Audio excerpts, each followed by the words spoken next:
Welcome to our first edition of What Library at Home. I'm Alexis Lawrence, your adult librarian, and today we're going to be making our own cleaning products.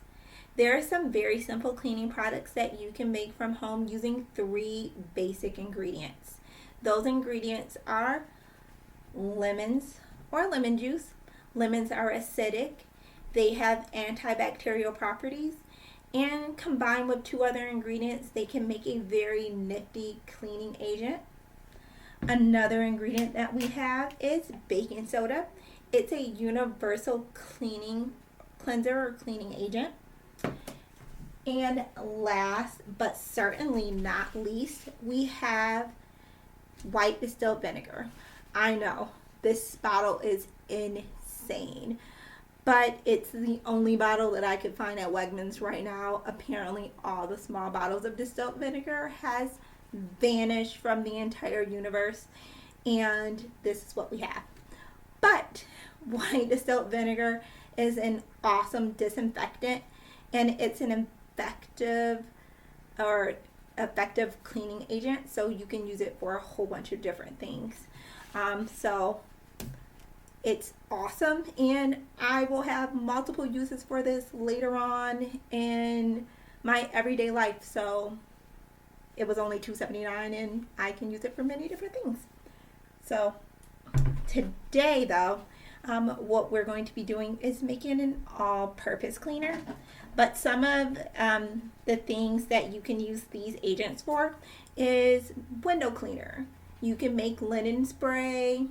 You can make floor cleaner out of this. But for our use, or today's use, we are going to make an all-purpose cleaner. And what that requires is baking soda, our white distilled vinegar, I know, and we're also going to be using hot water. So I am going to take 2 cups of hot water and pour it into our bottle or spray bottle.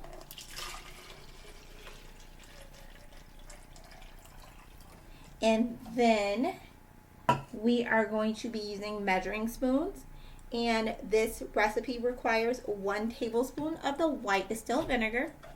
And for such a large bottle, I am using such a small spoon. And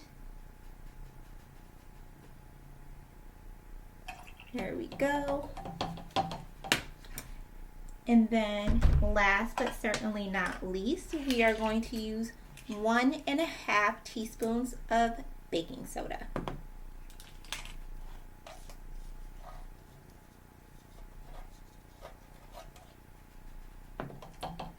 There. And here. All right. And then what we want to do is we actually want to mix this up so that the baking soda is not sitting at the bottom of our spray bottle. So we're going to make sure that our lid is on good and tight.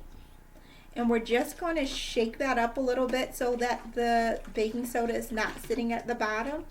And there we have our all-purpose spray. And thank you again for tuning in today for What Library at Home.